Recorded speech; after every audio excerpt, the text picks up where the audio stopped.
ప్రభుత్వంలో విలీనం చేస్తామని చెప్పి ఆనాడు బీఆర్ఎస్ సర్కారు బిల్లు పెట్టింది. అది అక్కడ బీజేపీ గవర్నర్ గారు వారు అడ్డుకోవడం జరిగింది. ఇవాళ నేను రేవంత్ రెడ్డి గారిని డిమాండ్ చేస్తా ఉన్నా, మీరు అధికారంలోకి వచ్చే కన్నా ముందు మీరు పదే పదే చెప్పారు, మేము అధికారంలోకి రాగానే ఆర్టీసీని ప్రభుత్వంలో విలీనం చేస్తాం, ప్రభుత్వ ఉద్యోగులతో సమానంగా వేతనాలు ఇస్తామని చెప్పారు. మీరేమి కొత్తగా చేసే అవసరం లేదు. ఆల్రెడీ బిల్లు గవర్నర్ దగ్గర రెడీగా ఉంది, ఉభయ సభల్లో పాస్ అయి గవర్నర్ గారి దగ్గర ఉన్నది. దాన్ని త్వరితగతిన పాస్ చేయించాలని చెప్పి నేను రేవంత్ రెడ్డి గారి ప్రభుత్వాన్ని, కాంగ్రెస్ ప్రభుత్వాన్ని డిమాండ్ చేస్తా ఉన్నాను. అది జరిగితే తక్షణమే ప్రభుత్వ సంస్థగా ఆర్టీసీ మారిపోతుంది, ఆర్టీసీ ఉద్యోగులందరికీ కూడా లాభం జరుగుతుందని తెలియజేస్తా ఉన్నాను. ప్రభుత్వంలోకి వచ్చిన తర్వాత రేవంత్ రెడ్డి గారు ఒక మాట మాట్లాడారు, ఏంటంటే ఆర్టీసీ నాయకులంటే వారియర్సు, ఆర్టీసీ కార్మికులకు కాలిలో ముళ్ళు గుచ్చుకుంటే నేను నోటితో తీస్తా అని చెప్పి రేవంత్ రెడ్డి గారు చెప్పినటువంటి సందర్భం. కానీ 2.5 సంవత్సరాలు అయింది, వారి గుండెల్లో గాయమైతున్నా కూడా కాంగ్రెస్ ప్రభుత్వం కనీసం కన్ను తిప్పి కూడా చూడనటువంటి పరిస్థితి ఇవాళ ఆర్టీసీలో ఉన్నది. ఆర్టీసీ కార్మికులు పెరిగినటువంటి పని ఒత్తిడితోని ఏదైతే మహాలక్ష్మి పథకం పెట్టారో దాంతోని ఆక్యుపెన్సీ రేషియో 2-3 పెరగడం జరిగింది. దానితోని పని ఒత్తిడి పెరిగింది. సాధారణంగా 6 నుంచి 8 గంటలు చేస్తేనే లేబర్ చట్టాలు మరి బ్రేక్ ఇవ్వాలని చెప్తారు. కానీ ఆర్టీసీ కార్మికులకు మాత్రం 16 నుంచి 18 గంటలు పని చేపిస్తూ వారి శ్రమను దోచుకుంటున్నది కాంగ్రెస్ ప్రభుత్వం తప్పితే వారిని ఆదుకునేటటువంటి ఆలోచన చేయడం లేదు. ఆ శ్రమ దోపిడీ విధానాన్ని మేము తీవ్రంగా వ్యతిరేకిస్తున్నాం. ఆర్టీసీకి లేబర్ చట్టాలు ఖచ్చితంగా వర్తిస్తాయి, వర్తింపజేయాల్సిందే. మరి ఆర్టీసీలో లేబర్ చట్టాలు లేకుండా, కనీస గౌరవం లేకుండా, కార్మికులకు మర్యాద లేకుండా జరుగుతున్నటువంటి ఈ సందర్భాన్ని మేము తీవ్రంగా వ్యతిరేకిస్తా ఉన్నాం. మరి దుగ్గు రాజేందర్ గారని ఆర్టీసీ నాయకులు అనేక మందిని ఏదైతే ఈ ప్రభుత్వం పోయిన బీఆర్ఎస్ ప్రభుత్వంలో ఇప్పుడు ప్రభుత్వంలో కూడా అన్యాయంగా ఏదైతే కార్మికులను తీసివేయడం జరిగిందో పనిలో నుండి, వారిని తిరిగి పెట్టడం కోసం జాగృతితో కలిపి ఉద్యమాలు చేస్తున్నటువంటి నాయకుడు. మరి వారి నాయకత్వంలో దాదాపు 300 మందికి తిరిగి ఉద్యోగం ఇప్పించుకోగలిగినాం.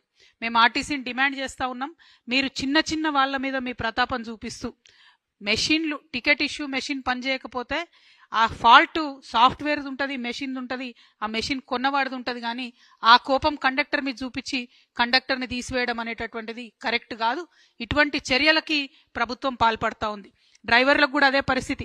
16 నుంచి 18 గంటలు వర్క్ చేయించి వారిని స్ట్రెస్ చేసి హార్ట్ అటాక్లతో చనిపోతున్నటువంటి కార్మికులను కూడా కనీసం పట్టించుకున్నటువంటి పరిస్థితి ఉన్నది. ఇవన్నీ ఒక ఎత్తు అయితే, మనం చిన్నప్పుడు మీ అందరు గుర్తుండుంటుంది, బస్ బాడీ బిల్డింగ్ యూనిట్ అనేటటువంటిది ఉండేది. ఆ బస్ బాడీ బిల్డింగ్ యూనిట్ని బీఆర్ఎస్ హయాంలోనే ఆ మొత్తం కూడా బస్ బాడీ బిల్డింగ్ని కర్ణాటకలో దవన్గిరి ప్రాంతానికి తరలించడం జరిగింది. అప్పటి నుంచి ఇక్కడ మన దగ్గర ఉండే 2 బస్ బాడీ బిల్డింగ్ యూనిట్లు కూడా మూతపడినటువంటి పరిస్థితి. ఉప్పల్ ఒకటి, మియాపూర్ ఒకటి, 2 కూడా మూతపడినటువంటి పరిస్థితి. అంటే ఆర్టీసీ ఏదైతే స్వతంత్రంగా వాళ్ళకుండే ఇంజనీర్లతో, బయట నుండి తెచ్చుకున్న ఇంజనీర్లతో కట్టేటటువంటి బాడీని కూడా కంప్లీట్గా నిర్వీర్యం చేసినటువంటి పరిస్థితి. ఈ సంస్థలో మరి ఎన్నికల మేనిఫెస్టోలో పేజ్ నెంబర్ 14లో పెట్టింది కాంగ్రెస్ ప్రభుత్వం, మేము విలీనం చేసుకుంటామని. కానీ ఇంతవరకు కూడా వాళ్ళతో మాట్లాడతలేనటువంటి పరిస్థితి. పాపం కార్మికులు వేచి చూసి సమ్మె అనౌన్స్ చేశారు, సమ్మె నోటీస్ ఇచ్చారు. సమ్మె నోటీస్ ఇస్తే ఆర్టీసీ ఎండీ గారు రాలేదు. కానీ సిపిఐ రాష్ట్ర కార్యదర్శి కూనంనేని సాంబశివరావు గారు, కోదండరాం సారు, దేవరకద్ర ఎమ్మెల్యేలు రామ్మోహన్ రెడ్డి గారు, మసూదన్ రెడ్డి గారు చర్చల్లో పాల్గొని త్వరలోనే పరిష్కారం చేస్తాం, ఇండియా పాకిస్తాన్కి యుద్ధం అవుతుంది, వార్ అవుతుంది, మీరు బంద్ చేయను అని చెప్పారు. అంటే బంద్ పెట్టారు. కానీ ఆ తర్వాత ఇప్పటి వరకు ప్రభుత్వం మళ్ళీ వాళ్ళని పిలవలేదు, మాట్లాడలేదు. కార్మికుల సమస్యలు మాత్రం ఎక్కడ వేసిన గొంగళ్ళే అక్కడే అన్నట్టు ఉంది. కాబట్టి తక్షణమే ప్రభుత్వం దీని మీద దృష్టి పెట్టాలని చెప్పి నేను కోరుతా ఉన్నా. ఇక మేము జనం బాటలో తిరిగినా, మామూలుగా పొద్దునుండి సాయంత్రం వరకు మాకు మహిళలు ఇంటరాక్ట్ అయ్యేటటువంటి వాళ్ళు చెప్తున్నది ఒకటే మాట, అసలు ఎవరి కోసం పెట్టిండ్రు ఫ్రీ బస్సు, ఎందుకోసం పెట్టిండ్రు, మాకు ఆత్మగౌరవం లేకుండా చేస్తున్నారు, మాకు ఇబ్బంది కలుగుతున్నది, ఈ ఫ్రీ బస్సు పెడితే బస్సుల సంఖ్య పెంచండి అని మహిళలు ఒక పక్క మాట్లాడుతున్నారు. ఇంకొక పక్క వికలాంగులు మరి మాకెందుకు ఫ్రీ ఇవ్వరు ఈ బస్సులో, ఎందుకంటే ఫ్రీ బస్సులు పెట్టి ఓవర్లోడ్ అయిన బస్సులు ఏ ఒక్కటి కూడా బస్ స్టాప్లో ఆగకుండా దూరం ఆగుతున్నాయి, వికలాంగులు ఎవరు కూడా ఎక్కిపోయే పరిస్థితి లేదు, వికలాంగులకు కూడా ఫ్రీ బస్ ఇవ్వాలని చెప్పి నేను కోరుతా ఉన్నాను. అట్లానే మహిళలకు ఫ్రీ బస్ స్కీము 48 గంటలు అమల్లోకి తీసుకొచ్చామని గొప్పగా చెప్పుకుంటుంది ఈ ప్రభుత్వం. కానీ వారు నేను ప్రశ్నిస్తా ఉన్నా, అసలు మీరు ఆర్టీసీకి ఎంత పేమెంట్ చేసిండ్రు? నెలకు 300 కోట్లు ఇస్తామని చెప్పి ఒక ఎస్టిమేట్ చేసి చెప్పిండ్రు ఫస్ట్లో. కానీ ఇప్పుడు ఆక్యుపెన్సీ రేట్ ఎంత పెరిగిందంటే కనీసం 600 కోట్లు నెలకి ఇవ్వాలని చెప్పి కార్మిక సంఘాలన్నీ కూడా డిమాండ్ చేస్తూ ఉన్నాయి. ఆ పేమెంట్ ఎంత చేసిండ్రు, దానికి సంబంధించి వివరాలు ఒక శ్వేతపత్రం ఇవ్వాలని చెప్పి నేను ప్రభుత్వాన్ని డిమాండ్ చేస్తా ఉన్నా. ఇక బీఆర్ఎస్ ప్రభుత్వంలో ఉన్నప్పుడు జరిగిన అన్యాయం ఏంటంటే 52 రోజులు సమ్మె చేసిన 33 మంది కార్మికులు చనిపోయినా ఆ తర్వాత యూనియన్లు రద్దు చేసిరు తప్పితే ఆ సమ్మెలో జరిగినటువంటి ఏ అంశాల పట్ల కూడా కార్మికుల పట్ల సానుకూలంగా స్పందించలేదు. ఆనాడు యూనియన్లు రద్దు అయితే కాంగ్రెస్ ప్రభుత్వం చెప్పింది మేము రాగానే యూనియన్లు పునరుద్ధరిస్తామని చెప్పి. ఇప్పటి వరకు కూడా యూనియన్స్ లేవు కాబట్టి ఎట్లా పడితే అట్లా ఎంప్లాయీస్ ని తీసేస్తున్నా కూడా అడిగేటటువంటి పరిస్థితి లేదు. కాబట్టే ఆర్టీసీ కార్మికులందరూ కలిసి మరి 24వ తారీఖు నాడు చెలో సెక్రటేరియట్ అనేటటువంటి కార్యక్రమం పెట్టిండ్రు. ఆర్టీసీ జేఏసీ ఇచ్చినటువంటి ఆ చెలో సెక్రటేరియట్ అనే కార్యక్రమానికి మేము సంపూర్ణంగా మద్దతు పలుకుతా ఉన్నాం. తెలంగాణ జాగృతి నండని ఈ సందర్భంగా తెలియజేస్తా ఉన్నాం. మరి అదే విధంగా ఆర్టీసీ కార్మికులు పాపం వాళ్ళు పొదుపు చేసుకునే డబ్బు ఉంటుంది, అది కూడా ఇస్తలేరు. రిటైర్మెంట్ అయినటువంటి వాళ్ళు ఎవరిని కూడా వారికి కూడా ఇంతవరకు బెనిఫిట్స్ ఇస్తలేరు. నిన్న మేము మహిళల కోసం ధర్నా చేద్దామని ప్రజాభవన్కు పోతే అక్కడ ఆర్టీసీ కార్మికులు రిటైర్డ్ ఎంప్లాయీస్ అందరూ వచ్చిర్రు. ఎందుకంటే ప్రభుత్వం నుండి ₹1 కూడా వస్తలేదు, మాకు డబ్బులు ఇవ్వాలని చెప్పి వాళ్ళు అడుగుతా ఉన్నారు. సో అల్టిమేట్గా మేము ప్రభుత్వాన్ని కోరేది ఒకటే, మీరు ఈ సంస్థను నిర్వీర్యం చేసే ప్రయత్నంలో ఒక కొత్త మిష పెట్టుకొని ముందుకొచ్చిర్రు. ఏంటిది, సిటీ బస్సులు 2800 తిరుగుతుంటే పొల్యూషన్ అవుతుంది కాబట్టి ఎలక్ట్రిక్ బస్సులు ఇన్వాల్వ్ చేస్తామని చెప్తున్నారు. ఓకే, సంతోషం, ఎలక్ట్రిక్ బస్సులు పెడుతున్నారు. కానీ గమ్మత్ ఏంటంటే ఆ ఎలక్ట్రిక్ బస్సులను ప్రభుత్వం కొంటలేదు, కేవలం అద్దెకు తీసుకుంటుంది.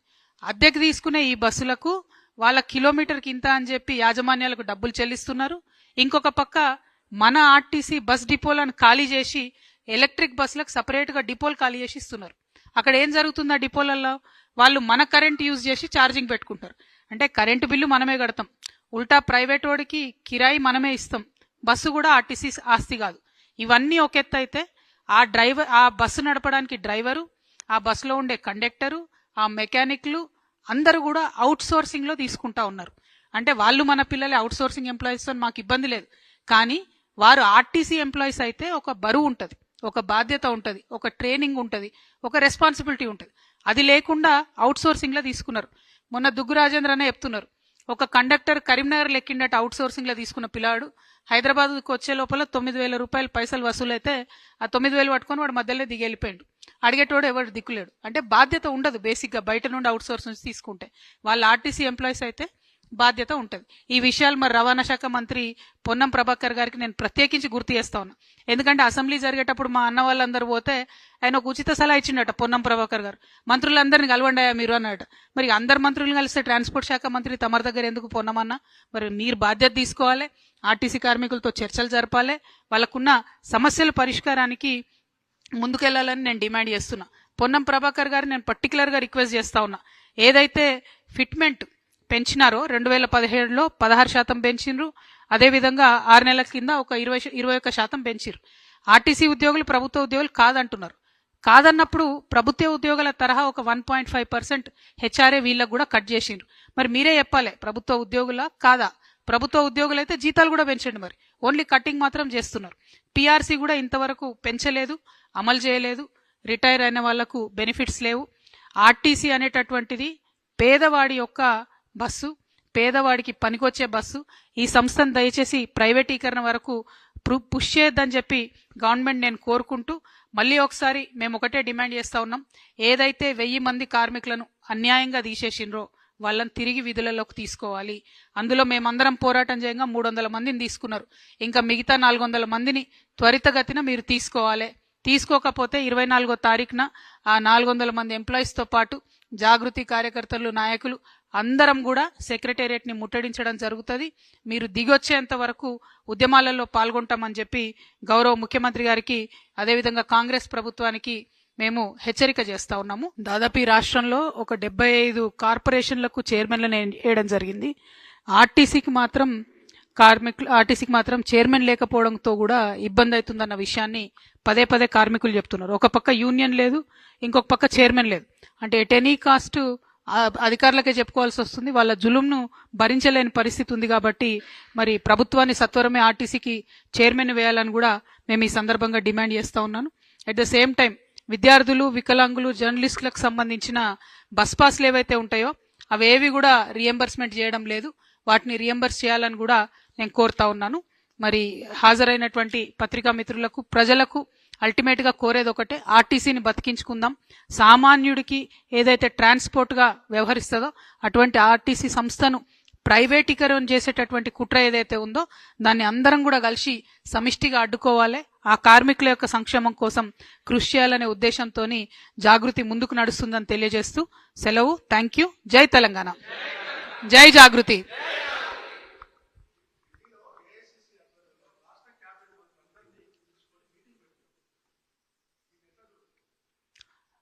నేను చూసిన హరీష్ రావు గారి స్టేట్మెంట్ని, తెలంగాణ ఆత్మగౌరవాన్ని తాకట్టు పెట్టి మొత్తం క్యాబినెట్ అంతా ఢిల్లీకి తీసుకుపోయినరు అని అంటున్నారు. 100% అది వాస్తవం. అయితే విషయం ఏంటంటే అప్పుడు క్యాబినెట్ ఎర్రవల్లికి పోయేది, ఇప్పుడు ఢిల్లీకి పోతుంది. అంతే, పెద్ద తేడా ఏం లేదు. సో క్యాబినెట్ ఆత్మగౌరవం అనేటటువంటిది ఎక్కడైనా కూడా సెక్రటేరియట్లో క్యాబినెట్ మీటింగ్లు జరిగితే దానికి మర్యాద ఉంటుంది. అట్లా కాకుండా క్యాబినెట్లో ఉండే మంత్రులు, ప్రజల ద్వారా ఎన్నికైనటువంటి ప్రజాప్రతినిధులు, వాళ్ళందరి ఆత్మగౌరవాన్ని పరిరక్షించే విధంగా రాజకీయ నాయకుల వ్యవహారం ఉంటే బాగుంటుంది అనేటటువంటిది నేను అనుకుంటా. జకీర్ అన్న,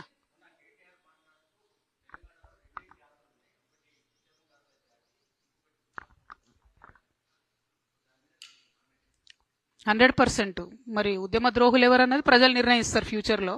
ఎందుకంటే ఉద్యమానికి ద్రోహం చేసేటటువంటి వ్యక్తులందరినీ పక్కన పెట్టుకొని మాట్లాడుతున్నది ఎవరు, ఉద్యమకారులతో పాటు ప్రయాణం చేస్తున్నది ఎవరని ప్రజలు గమనిస్తూనే ఉన్నారు కదా అన్న. రోజు ఆయన కేటగిరైజేషన్ చేస్తే, వారు కేటీఆర్ గారు కేటగిరైజేషన్ చేస్తే కేటగిరైజేషన్ జరగదు కదా. ప్రజలు చేస్తారు కేటగిరైజేషన్ అన్నది. ప్రజలు గుర్తిస్తారు ఎవరు ఉద్యమకారులు, ఎవరు ఉద్యమ ద్రోహులు అన్నది.